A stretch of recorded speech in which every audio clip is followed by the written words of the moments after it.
Hello everyone and welcome back to my channel. In today's video we are going to be talking about all things money for us, for my family, for the month of August and the year 2021. So if that is of interest to you, then please keep watching. Also, I am going to be doing a giveaway in this video. We'll talk about all of the detailed information at the end of the video. So for the month of August, there have been a lot of changes. I feel like I say this repetitively. I feel like I say this. No, I don't. I'm not gonna lie. Some months are pretty much exactly the same as far as income, expenses, and all of that. But August is going to be a huge change. I'm really excited about it. I'm really excited to see what August brings to our family or for our family. Hopefully we will be going to new heights, but of course we will have to just wait and see. We are about a week away from August at the filming of this video because I do like to prepare our budget about a week before the new month starts, and then if new bills come up or this or that, then we can just tweak and make changes as needed. Also, kind of nostalgia here because I feel like I'm pretty sure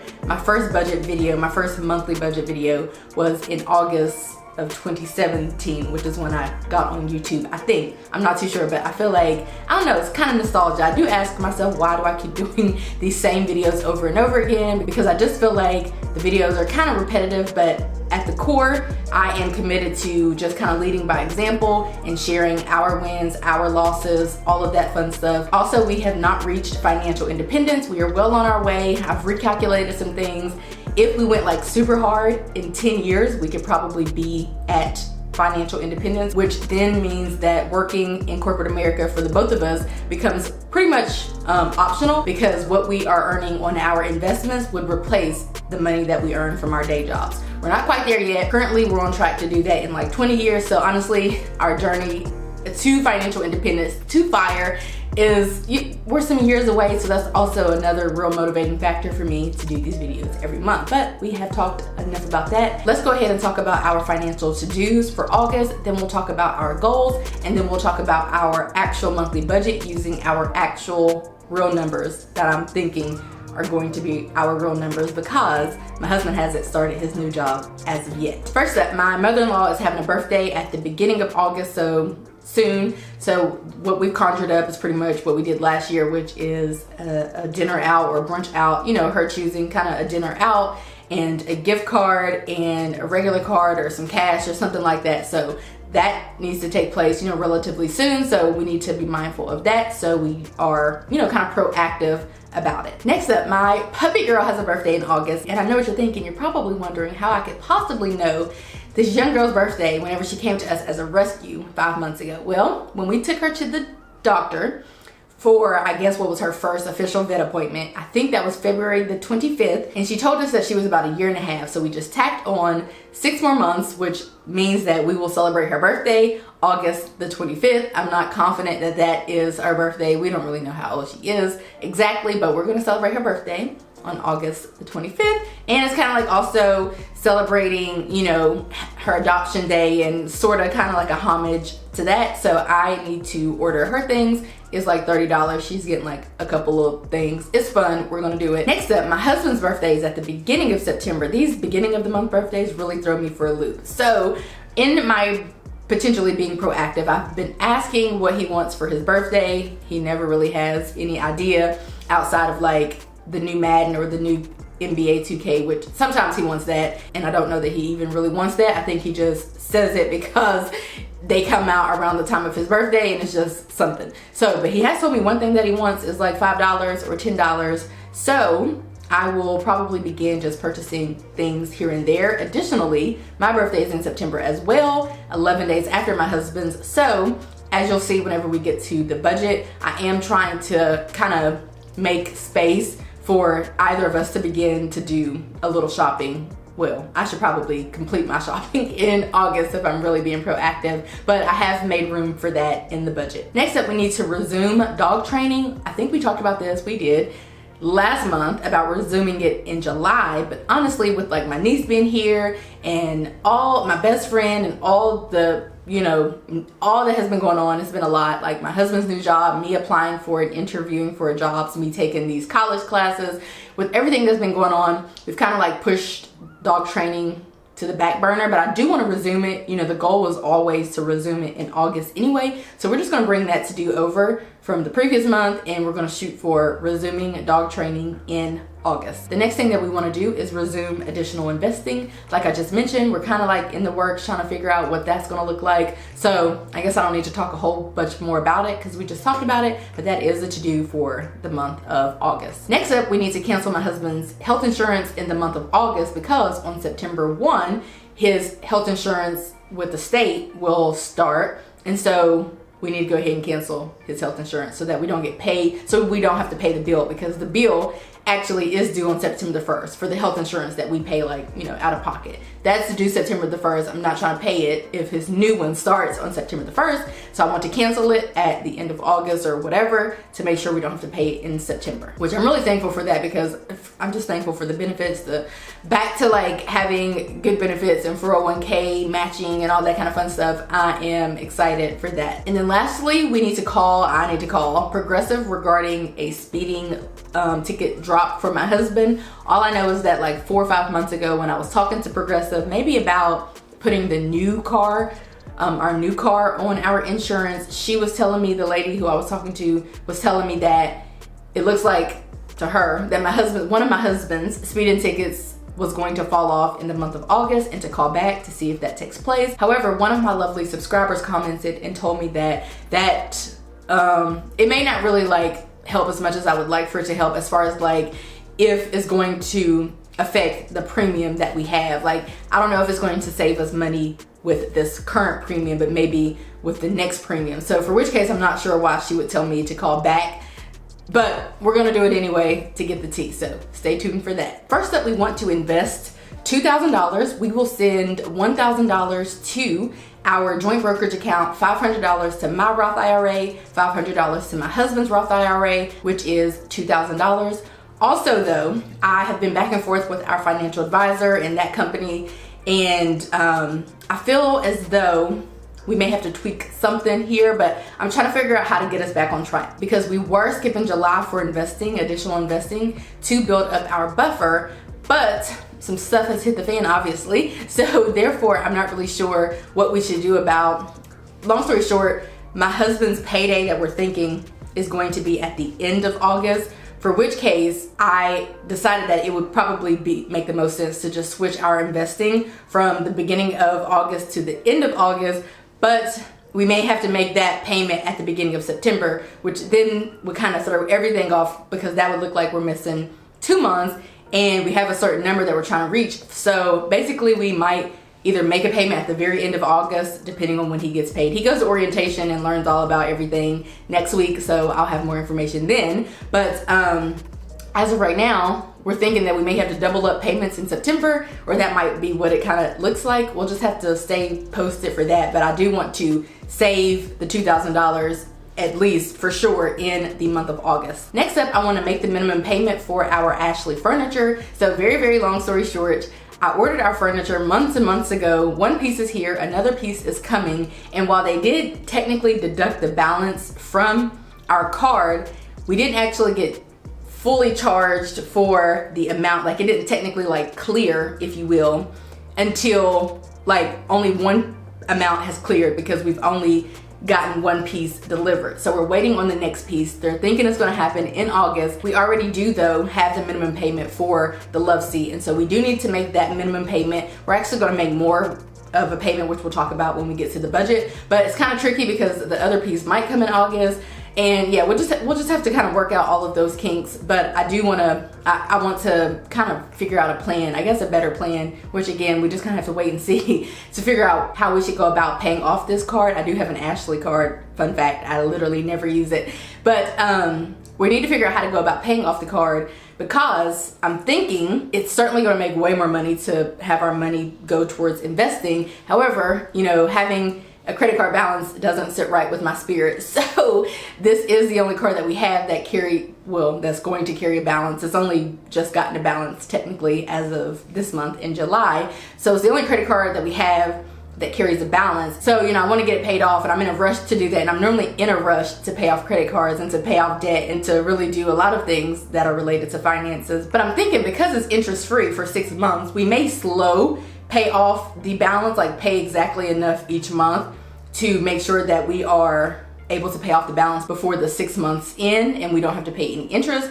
Because I'm thinking a better use of our money is going to be investing that. So any additional income that we have or whatever, I think it's going to make more sense to invest it, but we'll talk a little bit more about that as the story unfolds. Next up, we do have to pay ourselves back. So with my husband stopping working, he was going to stop, I think, last week, but they told him that he could go ahead and stop the previous week, which is kind of like, they kind of like suggested that he leave the week before, which is low-key like firing him, for which case that really like shook up some things. We were already like, just take a couple weeks off before you work this new job. You know, you've never been able to be off on the weekends, and you know, he's just been working so for as long as I've known him. So you know, we just kind of felt like it was appropriate for him to have a couple weeks to like get his stuff together. Plus, before he actually technically starts his new job, he has to do like some training and all that, like sporadically. So we were like, just go ahead and put in your notice so you can have like a 2-week-ish break. But then that technically turned into like 3 weeks, so that kind of threw us off because then we missed another paycheck from him. So for which case we're gonna have to start paying ourselves back some money.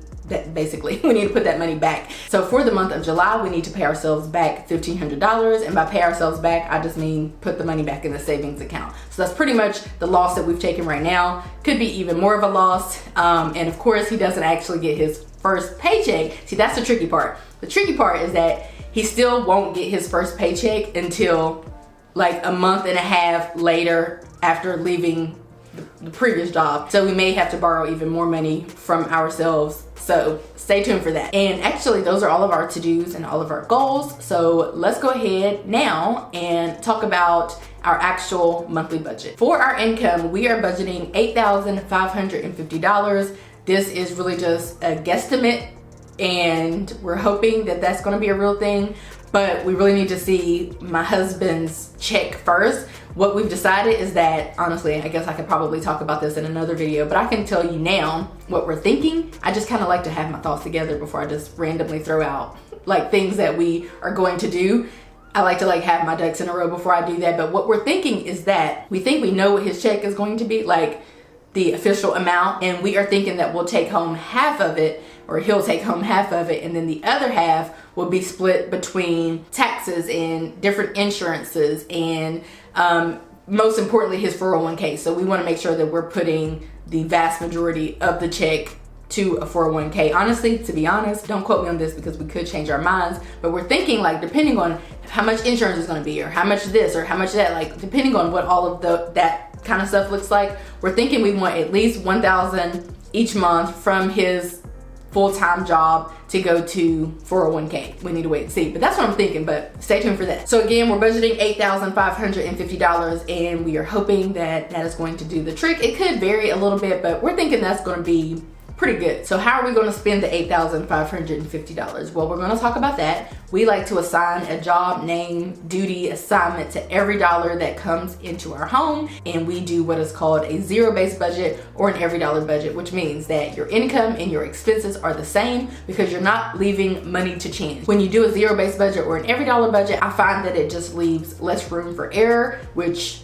is the goal here. So let's go ahead and talk about how we're going to spend all of our money, because we will be spending all of it. I actually just spit out all the numbers to you, but they are categorized on my sheet, but they don't appear that way normally when I'm doing the budget, but I actually do have them categorized. So for our housing category, we have our mortgage at $1,599. We have our security for our home at $51.47, and we have pest control at $46. And for us, that pretty much makes up our housing category. Next up, we have electricity coming in at $250.61, which is honestly kind of out of control, but not like super out of control. During the thick of summer here in Georgia, we are going to experience higher electricity because we're running the air more, but I really feel like this has kind of skyrocketed because since March, we've had someone in our home. Either it was my best friend staying with us until she moved into her place,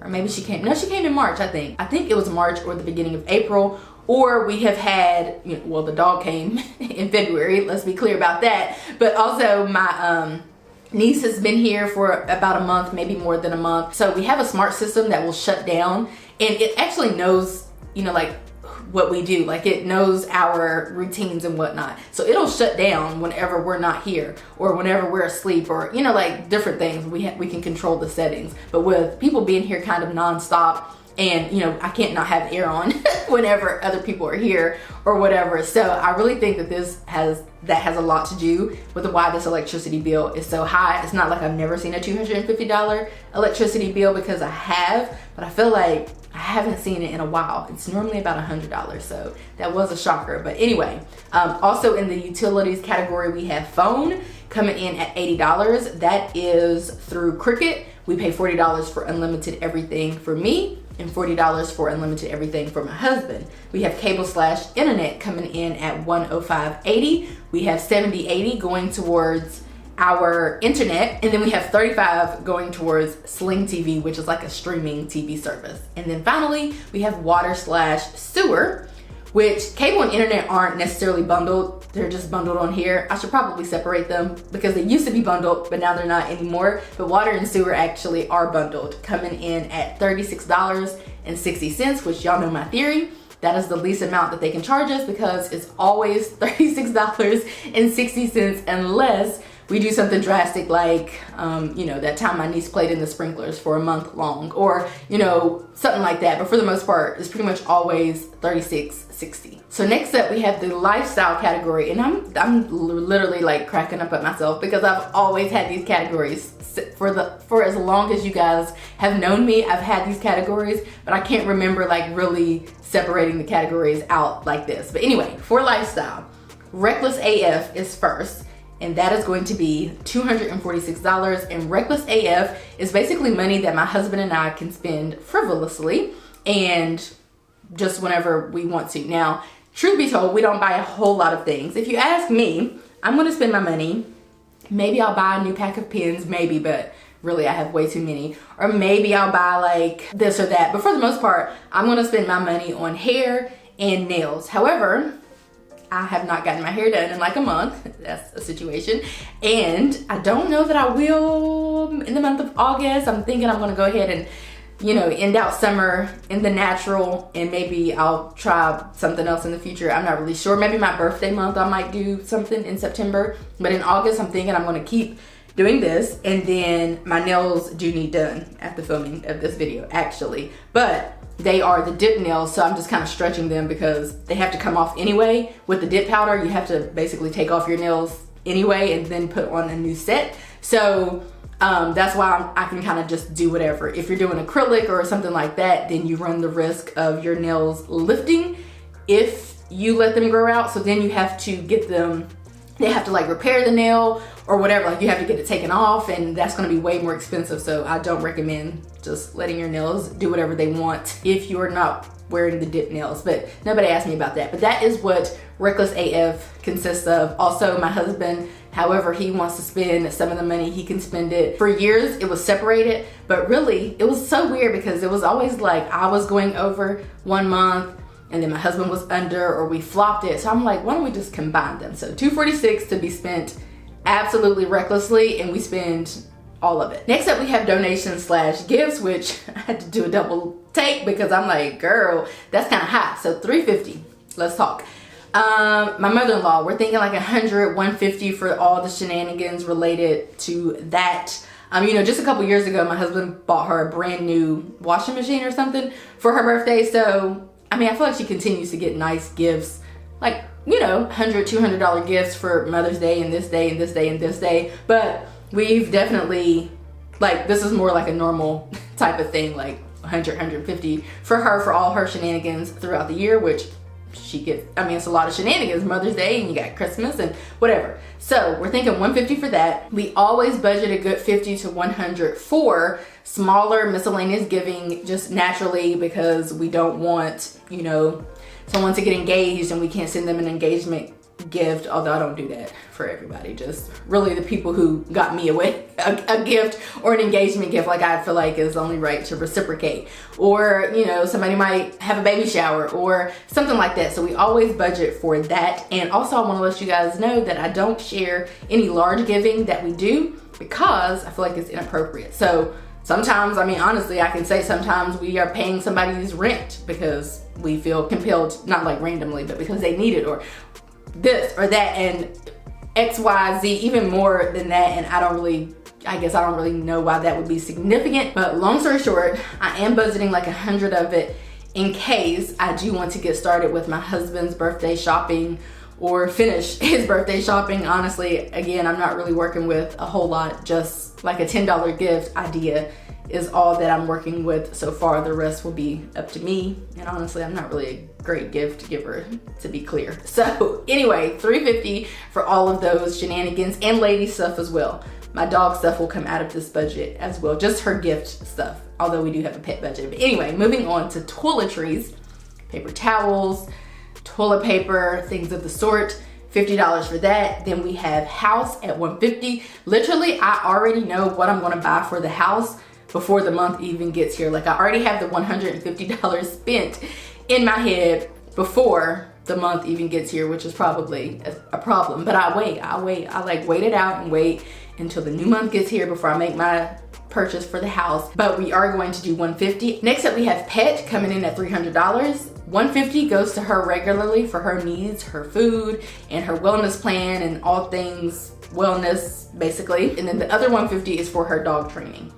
And then miscellaneous is $100. That is to capture pretty much everything that any of these other categories can't quite capture, like random stuff that just pops up in the month that we don't anticipate. But we do anticipate it popping up, which is why we have a miscellaneous category to capture those things, but we don't know exactly how much each thing is going to be. And we hope that we don't have any random things, but you know, Murphy's Law. Next up, for health, we have health insurance being paid for my husband at $226.42 last month. Thank you, Jesus. Thank the Lord, because I'm over it. So I guess I'm over it because it's not even that great of health insurance. Like, it's okay, but it doesn't compare to mine or really insurance that you normally get through your employer, and the price is kind of like outrageous for it to not be as great. So I'm happy for him to have his state benefits, and we'll have to see exactly what those will look like when he starts doing all his training and whatnot, because maybe, especially like if the maternity portion of it is better than mine, then I may hop on his insurance. We will have to see. Next, for transportation, we have gas at $200. I told you that $150 was not a thing. It hasn't been a thing since gas prices have been so high and since the advent of our SUV. So we're just going to do $200 for the foreseeable future. Then we have insurance. We have car insurance, which we're not budgeting anything for because we pay car insurance again in December because we paid our premium in full in June. Then we have life insurance for the both of us at $42.19, and I could put health insurance. That's why I don't really trip about the categories, because health insurance could go in health or health insurance could go in insurance, but it is in health. Then we have food. We are food/dates. We are budgeting $891.58, and that's a lot of money. But we do spend about $100 to $125 each week at the grocery store. So that leaves about $400 or $500 typically for date nights and, you know, things of the sort. Then we have debt. We have my student loan, my husband's student loan, but those are not due currently because of the virus forbearance, so we don't have to pay those. We do have a car payment at $314.34. And then for Ashley, I budgeted $108, and that's a little tricky because the minimum payment is technically $29, but I wanted to divide up the total amount for the sofa by 6 because we have 6 months to pay it if we don't want to pay any interest.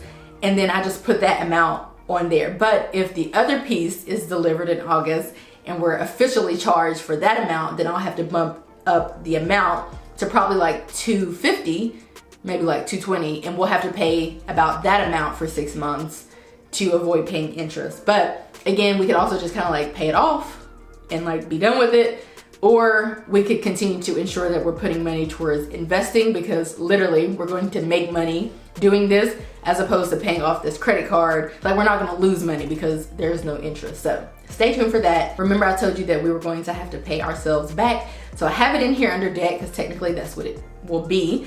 And I have it at $1,500 again because it's going to be like a month and a half between my husband's last check and his new check.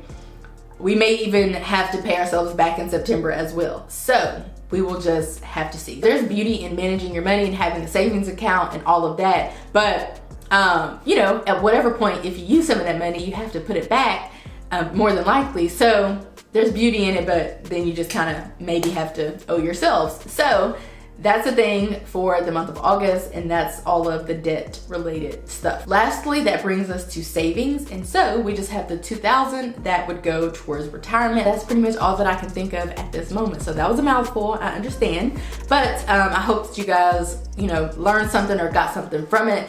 And I'm really excited to share with you guys the giveaway details. So let's go ahead now and talk about the details quickly, but it will all be linked down below. The giveaway will run from today, which should be July the 24th, until July the 27th. So basically, 4 full days-ish to enter the giveaway. We're doing it that way because if I can contact the person quickly enough, then Ashley can send out the planner bundle and all of that quickly enough. Hopefully the winner will be able to use the planner for August, but it's undated, so if things go left, you can always either still use it in August, even though it's gonna be a little late, perhaps, maybe, I don't know, maybe not late, but potentially late, or you can just use it in September. The giveaway will end at 11:59 Eastern Standard Time on 7/27. And some details that I didn't share before, but I wanna share with the potential winner, is that the paperweight for the planner is 80 pounds and the planner size is 8 by 10.25. So these planners are going to come in bundles essentially, or collections, and there's a classic collection, which by the way is going to be $89.99,